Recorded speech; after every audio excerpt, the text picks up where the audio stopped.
زینت stage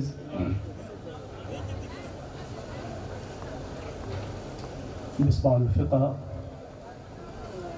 حضرت علامہ مولانا استاد محترم مفتی محمد عالمگیر صاحب قبلہ، ذہانتوں کو جملوں میں تبدیل کرنے کا سلیقہ جاننے والی شخصیت حضرت علامہ مولانا تاج الدین صاحب قبلہ،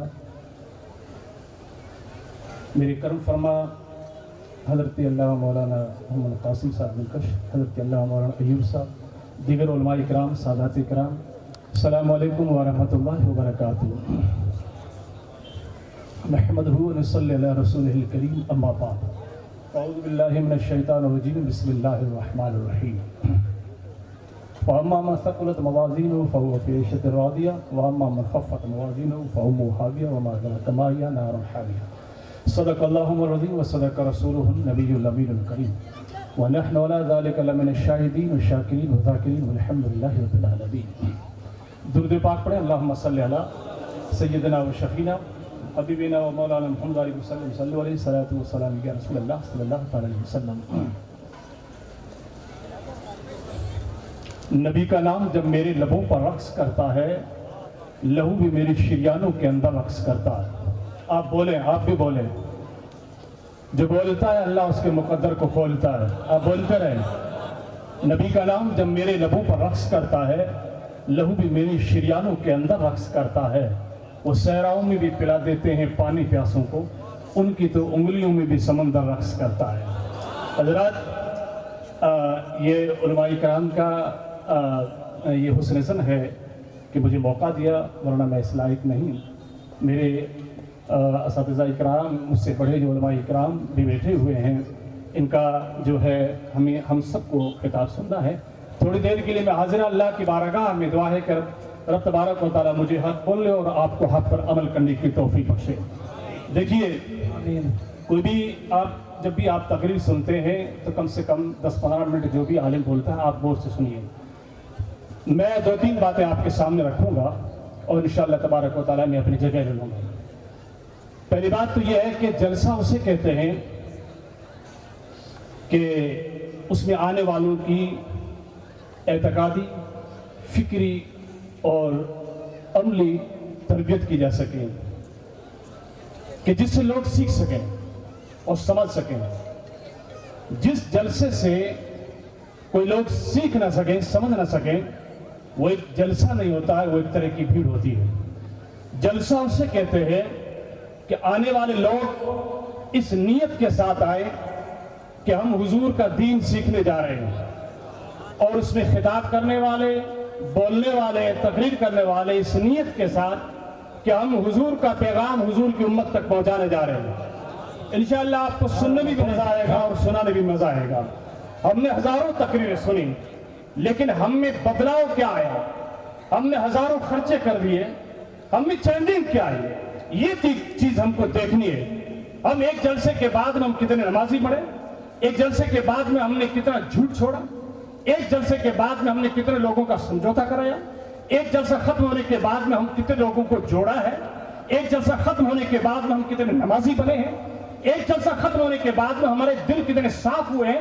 یہ خود اپنے اپنے گریبان میں جھانکے پھر دوسرے جلسے میں جائیں اور پہلے کتنے سدھرے۔ اس چیز کو یاد رکھیں۔ میں لمبی بات نہیں، آقا علیہ الصلوۃ والسلام جلوہ فا، حضور علیہ الصلوۃ والسلام بیٹے حضرت انس کہتے ہیں، آقا علیہ الصلوۃ والسلام کی مجلس ہم بیٹھے ہوئے تھے۔ آقا علیہ الصلوۃ والسلام نعرہ تکبیر، نعرہ رسالت، سادات کرام، آقا علیہ الصلوۃ والسلام بیٹھے ہوئے۔ آپ سنیے میری بات کو غور سے، میں ادھر ادھر بس اپنا وقت ختم ہونے سے پہلے اپنی بات کو جو ہے میں ختم کروں گا۔ سنیے، آقا علیہ الصلوۃ والسلام بیٹھے ہوئے، جلوہ بار صحابہ کرام بیٹھے، میرے حضور نے فرمایا ابھی اسی وقت ایک جنتی آنے والا ہے، سب لوگ تیار ہو جائیں اس جنتی کا چہرہ دیکھنے کو۔ سبحان اللہ بولے۔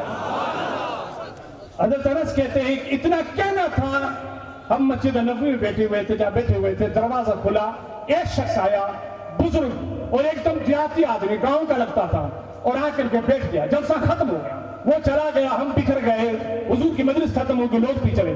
دوسرا دن ہوا، آقا علیہ الصلوۃ والسلام کی مجلس میں بیٹھے ہوئے تھے، اسی طریقے سے حضور نے فرمایا ابھی اسی وقت ایک جنتی آنے والا ہے، تیار ہو جائیں اس کا دیدار کرنے۔ ہم نے دیکھا کہ دروازہ کھلا، کل جو شخص شخص آیا تھا وہی اسی وقت مجلس میں آ کر کے بیٹھ گیا، سلام کیا، بیٹھا۔ پھر تیسرا دن آیا، آقا علیہ السلام کی مجلس میں بیٹھے ہوئے تھے، حضور نے فرمایا ایک ابھی جنتی آنے والا ہے، ابھی اسی وقت آنے والا ہے، دیدار کے لیے تیار ہو جانا۔ ہم نے دیکھا کہ جو 2 دن پہلے آیا تھا وہی تیسرے دن وہی شخص آیا، حضور کی مجلس میں آ کر کے بیٹھ گیا۔ اب یہ صحابی رسول ہیں جو یہ حضرت عبداللہ بن عمر، یہ بھی اسی مجلس میں بیٹھے ہوئے تھے۔ جلسہ ختم ہوا، لوگ بکھرنے لگے، ان کے دل میں خیال آیا کہ یار یہ آدمی کرتا کیا ہے ایسا کہ حضور کی زبان سے نکلا کہ یہ جنتی ہے، سبحان اللہ۔ کہتے ہیں کہ وہ روانہ ہو گیا، ہم پیچھے پیچھے گئے، میں جا کر کے راستے میں روکا، میں نے کہا کہ بھائی ایک اجازت دیں، تو کہا آپ بولیں، تو کہا کہ میں 3 راتیں آپ کے پاس گزارنا چاہتا ہوں، تو کہا ٹھیک ہے کوئی بات نہیں۔ کہتے ہیں کہ میں اسے دیکھنا چاہتا تھا کہ یہ ایسا کرتا کیا ہے، نمازیں ہم بھی پڑھتے ہیں، عبادت ہم بھی کرتے ہیں، یہ آدمی کیا کرتا؟ حضور نے فرمایا جنتی۔ 3 دن تک رکے صحابی، رات کو نماز عشاء کے بعد بھی وہ شخص سو جاتا، جب رات کو کمٹ بدلتا کہتا اللہ اکبر، اللہ اللہ، بس اتنا ہی پڑھتا، صبح فجر کی نماز پڑھتا، اس کے بعد اپنے کاروبار میں لگ جاتا۔ 3 راتیں گزری، 3 دن ختم ہوئے۔ حضرت عبداللہ بن عمر کہتے ہیں، یہ عبداللہ بن عمر بہت زیادہ صحابہ کرام میں یہ ایسے تھے کہ جو سب سے زیادہ عبادت کیا کرتے تھے، یہ تو سب صحابہ کرام، مگر یہ بہت زیادہ عبادت، نوافل نمازیں، تہجد وغیرہ سب کچھ ان کے دل میں آیا کہ یار ان کی زیادہ تو ہم بھی کرتے ہیں، مگر اس میں ایسا کیا ہے کہ مصطفیٰ نے فرما دیا جنتی ہے؟ ٹھیک ہے، کہا کہ بھائی میں نے 3 دن سے سنا ہے، حضور نے فرمایا جنتی، کوئی تیسرا شخص آیا نہیں، کوئی آپ کے علاوہ آیا نہیں، حضور نے 3 دن سے فرما رہے ہیں، آپ 3 دن سے آپ بھی آئے، یار آپ کیا کرتے ہیں ایسا؟ اس نے کہا کہ میں کچھ نہیں کرتا، جتنا یہی کرتا ہوں جتنا آپ نے دیکھا، نماز وغیرہ اس کے علاوہ کچھ نہیں۔ ٹھیک ہے، اس نے کہا کہ حضرت عبداللہ بن عمر جانے لگے، اس نے پیچھے سے کہا بھائی رک جائیں، تو کہا اس کے علاوہ ایکسٹرا ہے، میں تو یہی نماز جو کچھ بھی کرتا ہوں اتنا ہی کرتا ہوں، اس کے علاوہ ایکسٹرا ایک چیز ہے کہ میرے دل کے اندر اللہ کی عزت کی قسم کسی انسان کے پرتی میرے دل میں کوئی بغض اور حسد نہیں ہے۔ حضرت عبداللہ بن عمر نے نعرہ لگایا کہ خدا کی قسم یہی وجہ ہے کہ رسول اللہ نے آپ کو جنتی کہا ہے۔ اللہ سبحان اللہ، عبادت کرتے ہیں، جلوس میں جاتے، ہمارے دل نفرتوں سے بھرے ہوئے، ہمارے دل بغض سے بھرے ہوئے ہیں، جب تک دلوں کو صاف نہیں کریں گے تب تک آپ کا بیٹھنا کامیاب نہیں ہوگا۔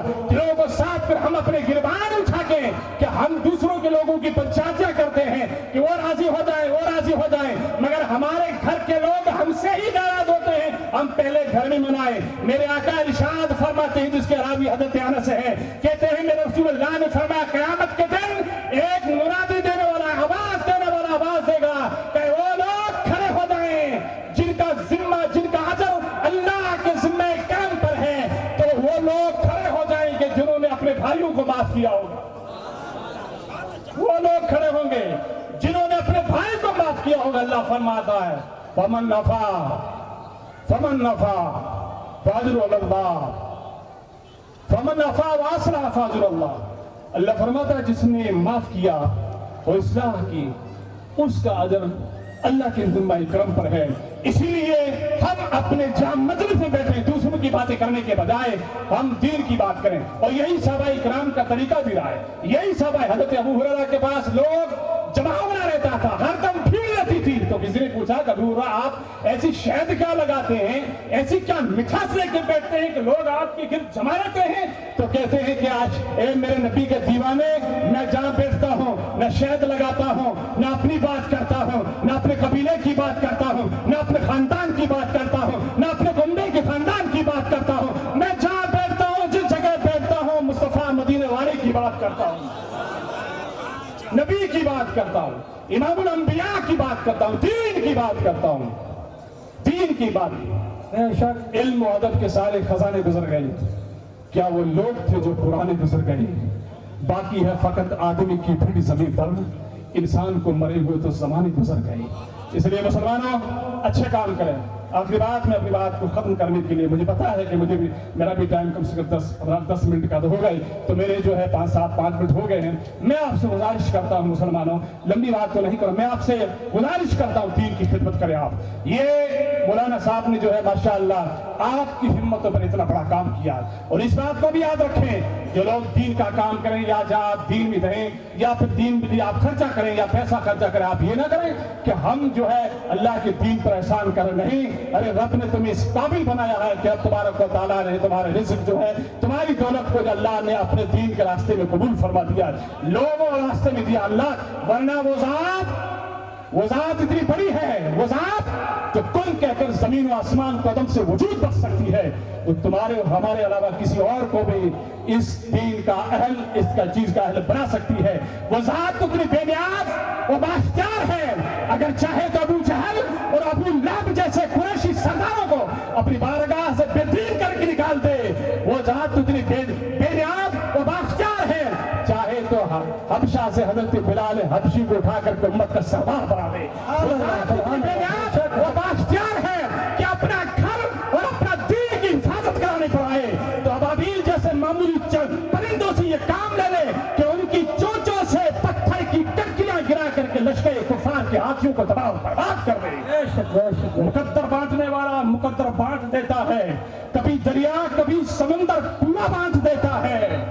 مقدر بانٹنے والا مقدر بانٹ دیتا ہے، کبھی دریا کبھی پورا سمندر بانٹ دیتا ہے۔ حفاظت اس کو کرنی ہو اپنے گھر کی دشمن سے، ابابیلوں کا لشکر بھی وہ کنکر بانٹ دیتا ہے۔ اسی لیے دین کی خدمت کریں، یہ نہ سمجھے کہ ہمارے پاس دولت ہے، وہ بھی ہمارے پاس آئیں گے، بڑا مدرسہ بنا دیا، آئیں گے پھر ہم ٹانگ پہ ٹانگ چڑھا کے بیٹھیں گے، پھر کئی طرح کے سوال کریں۔ نہیں، اللہ جس کو چن لیتا ہے اس کا پیسہ اللہ کی راہ میں لگتا ہے۔ بڑا کمانے سے کوئی بڑا نہیں ہوتا ہے۔ بڑی دولت آپ دیکھیں کہ نہیں، آپ جو یہ سوچ رہا ہے کہ ہم دیتے نہیں، اللہ تیری دولت کو اللہ اپنی بارگاہ میں قبول نہیں کرا، تو کیا نہیں دے گا؟ رب ہے مدرسے چلانے والا، رب ہے دین کا کام چلانے والا۔ آپ کی کیا اوقات، ہماری کیا اوقات؟ اس لیے دولت مند ایسے بھی لوگ آئے اس دنیا میں، ایسے بھی آئے ہیں جن کے پاس دولت کے انبار تھے، قارون، حامان، شداد، مگر ان سے بھی اللہ رب العزت نے دین کا کام نہیں کیا۔ اسی لیے رب تبارک و تعالیٰ جب چاہتا ہے، یہ جس پہ کرم کی نظر ہو جائے، فقط اور فقط نگاہ لطف و کرم کے کرشمے ہیں، جسے چاہا اسے در پہ بلا لیا، جسے چاہا اسے اپنا بنا لیا۔ یہ بڑے کرم کے فیصلے ہیں، بڑی نصیب کی بات ہے۔ مولانا عبید اللہ صاحب کی ٹیم کو میں پوری مبارکباد دیتا ہوں، آپ لوگوں نے یہ بیڑا اٹھایا، انشاءاللہ آپ کی نیت ہی صاف ہے، رب تبارک و تعالیٰ تمہاری مدد فرمائے گا۔ اللہ رب العزت نے وعدہ فرمایا، یا ایھا الذین آمنوا تنصروا اللہ ینصرکم ویثبت اقدامکم۔ اللہ فرماتے ایمان والو، اگر تم اللہ کے دین کی مدد کرو گے، رب تبارک و تعالیٰ تمہاری مدد کرے گا اور تمہارے قدموں کو جما دے گا۔ اور اندازہ کریں، جس کے قدم کو اللہ اس کے رسول جما دے، اس کے قدم کو اٹھا سکتا ہے۔ اسی لیے اللہ کی راہ میں دیتے رہیے، انشاءاللہ تبارک و تعالیٰ آپ کامیاب و کامران ہوتے نظر آئیں گے۔ جن کو اللہ رب العزت توفیق بخشتا ہے وہ دین کے کام میں حصہ لیتے ہیں، اور جن کو رب تبارک و تعالیٰ چاہتا ہے، رب تبارک و تعالیٰ جن سے محبت کرتا ہے، انہی کے پیسے مدارس میں لگتے ہیں، مساجد میں لگتے ہیں اور دین کے کاموں میں لگتے ہیں۔ فیصلہ وہی کرتا ہے، ہر پتھر کی قسمت کا کسے ٹھوکر پہ رکھنا ہے، کسے عصمت بنانا ہے۔ ایک پتھر وہ جو ٹھوکروں میں رہتے ہیں، ایک پتھر وہ ہے جو کعبے کی دیوار پہ لگا ہوا حجاج کرام جو ہے اس کو چومتے ہیں۔ اللہ کی بارگاہ میں دعا ہے، رب تبارک و تعالیٰ ہمیں دین کے کام کرنے، اچھے کام کرنے کی توفیق کے رفیق سے۔ مجھ سے اگر کوئی بولنے میں خطا ہو گئی، رب تبارک و تعالیٰ حبیب پاک علیہ الصلوۃ والسلام کی مجلس کے صدقے، سادات کرام، علماء کرام کی دھول کے صدقے، قدموں کی دھول کے صدقے مجھے معاف فرمائے۔ استغفر اللہ ربی بالکل اللہ بہت ہی نہیں کرا، تو کیا نہیں دے گا؟ رب ہے مدرسے چلانے والا، رب ہے دین کا کام چلانے والا۔ آپ کی کیا اوقات، ہماری کیا اوقات؟ اس لیے دولت مند ایسے بھی لوگ آئے اس دنیا میں، ایسے بھی آئے ہیں جن کے پاس دولت کے انبار تھے، قارون، حامان، شداد، مگر ان سے بھی اللہ رب العزت نے دین کا کام نہیں کیا۔ اسی لیے رب تبارک و تعالیٰ جب چاہتا ہے، یہ جس پہ کرم کی نظر ہو جائے، فقط اور فقط نگاہ لطف و کرم کے کرشمے ہیں، جسے چاہا اسے در پہ بلا لیا، جسے چاہا اسے اپنا بنا لیا۔ یہ بڑے کرم کے فیصلے ہیں، بڑی نصیب کی بات ہے۔ مولانا عبید اللہ صاحب کی ٹیم کو میں پوری مبارکباد دیتا ہوں، آپ لوگوں نے یہ بیڑا اٹھایا، انشاءاللہ آپ کی نیت ہی صاف ہے، رب تبارک و تعالیٰ تمہاری مدد فرمائے گا۔ اللہ رب العزت نے وعدہ فرمایا، یا ایھا الذین آمنوا تنصروا اللہ ینصرکم ویثبت اقدامکم۔ اللہ فرماتے ایمان والو، اگر تم اللہ کے دین کی مدد کرو گے، رب تبارک و تعالیٰ تمہاری مدد کرے گا اور تمہارے قدموں کو جما دے گا۔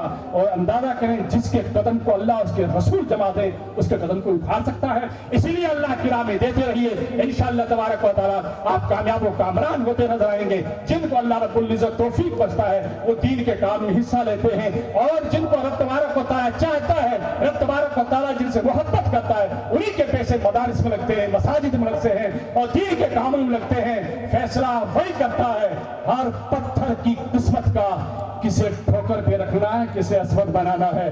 ایک پتھر وہ جو ٹھوکروں میں رہتے ہیں, ایک پتھر وہ ہے جو کعبے کی دیوار پہ لگا ہوا حجاج کرام جو ہے اس کو چومتے ہیں. اللہ کی بارگاہ میں دعا ہے رب تبارک و تعالی ہمیں دین کے کام کرنے, اچھے کام کرنے کی توفیق کے رفیق سے. مجھ سے اگر کوئی بولنے میں خطا ہو گئی, رب تبارک و تعالی حبیب پاک علیہ الصلوۃ والسلام کی مجلس کے صدقے, سادات اکرام علماء اکرام کی دھول کے صدقے, قدموں کی کے صدقے مجھے معاف فرمائی. استغفر اللہ ربی من کل ذنب. اللہ بہت ہی